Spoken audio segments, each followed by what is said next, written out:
Welcome to the My AZ Lawyers Law Firm podcast. We provide an informative guide regarding estate planning laws so you can find the best strategic way to pass down your estate to your loved ones. At My AZ Lawyers, our experienced estate planning attorneys dedicate themselves to help you every step of the way to make sure that your wishes are clear. In this episode, we delve into the implications of removing a beneficiary from your will and discuss whether informing them is the right move. If you're in the sunset stage of your life, you might spend a significant amount of time thinking about the legacy you want to leave. One clear way to leave a last message for the world is by creating your last will and testament. A will serves a variety of purposes, but it is most known for distributing a deceased person's assets to their beneficiaries.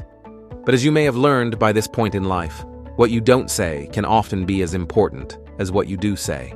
Removing or omitting a beneficiary from your will can be a final way to get your point across and use those resources towards something closer to your heart. If you aren't the most confrontational person, you might not want to inform that person that they are not in your estate plan yourself, and rather let them find out at the will reading. This can create a burden for your executor and other beneficiaries and even lead to disputes in probate court that delay distribution of your assets and cost your loved ones in attorney's fees.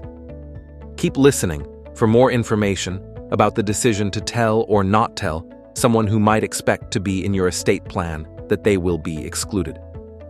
Before anything else, here's what can go wrong if you avoid the conversation.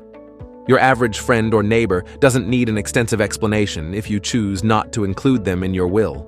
But there are certain people who might have a valid case in probate court if they are excluded from your will.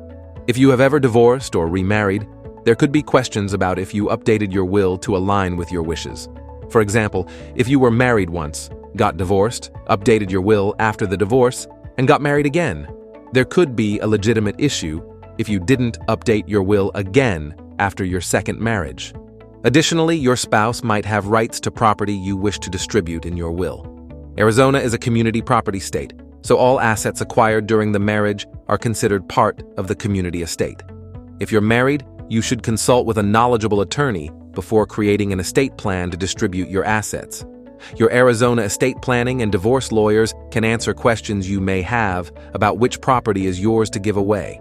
Issues could also arise if you welcomed any new children into your family after creating your estate plan. You can use general wording to avoid these types of issues.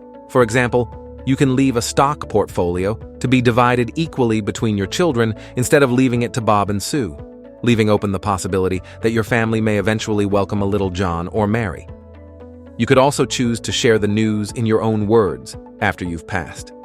If you're seeking a compromise between having an extremely comfortable conversation and leaving the mess for your loved ones to clean up, you can get creative while drafting your estate plan. You can make an omission clear with the wording of your will itself. For example, I leave all the funds in my bank account to my son Bob and none to my daughter Sue because she was a disappointment. But this can make you seem harsh and cold to loved ones you might not want to remember you that way. If you don't want to directly state an omission in your will, you can include a supplement that makes your intentions clear in a separate document. You can record a video to be shown at your will reading or individually and privately after your passing. You can convey your message exactly as intended with a video supplement, but this could be just about as unpleasant and stressful for you as telling the person directly. A letter can be just as clear without the pressure to get yourself ready and maintain your composure for the filming of an entire video. Discuss your supplement with your lawyer to make sure it is clear and does not invalidate any other portion of your estate plan. Next, let's take a closer look at what a no-contest clause really means. A no-conflict clause can be used in an estate plan to reduce the risk of probate disputes after the testator passes away. A no-conflict clause disinherits anyone who contests your will. So, if you have a no-conflict clause in your will, and someone believes they should have been included or that they did not receive enough, bringing a dispute in probate court will automatically disqualify them from receiving any inheritance from your estate plan. The court might ignore the no-conflict clause if the person had a good faith reason for pursuing the dispute. That's why you should make sure your estate plan leaves nothing up for interpretation. You might be wondering, can you really leave everything to charity? Maybe you outlived your friends, and all your children and grandchildren are ingrates who don't need any more financial support from you. Or maybe the person you're seeking to disinherit is the only loved one you have who would truly be impacted by being your beneficiary. There will be fewer questions about your intentions in your estate plan if you simply leave all of your assets to charity. Here, you might want to tell the people you aren't actually seeking to disinherit, so they are not shocked by being left out of the will. You can also use Arizona trusts, gifts, and other instruments to find ways besides your will to provide for them during your lifetime. Discuss the idea with your estate planning attorney to protect against disputes and minimize reduction to your estate through tax liability and attorney's fees. Finally, let's walk through the process of modifying an existing will.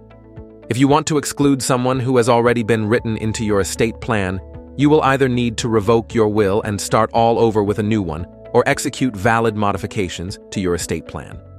A will can be changed without being entirely revised with a document known as a codicil. An estate planning attorney can oversee the process to ensure your codicil is properly witnessed and verified, and that the rest of your will remains intact. Unsure about your will? Start your estate planning with our reliable, experienced team and move forward with confidence. What happens after you pass away might not technically be your problem, but you probably don't want your loved ones to fight delays and waste their inheritance on attorney's fees because someone you intended to disinherit challenges the will during the probate process. Putting in a little extra effort during the estate planning process can save your loved ones stress and headaches that can occur due to probate disputes when they will already be dealing with grief from your death. Our Arizona law lawyers will also help you navigate tax issues and other laws, so your assets can be distributed as efficiently as possible. From emotionally charged topics to complicated legal matters, our estate planning lawyers are prepared to meet your needs. Call us today at 480-448-9800 or visit us online at myazlawyers.com. Thank you for listening to the My AZ Lawyers Law Firm podcast. Whether you have a complex estate consisting of several properties, businesses, and other sources of income, or if you want to leave money for your children or grandchildren to go to college, at the My AZ Lawyers Law Firm, we can help you get your affairs in order before it's too late.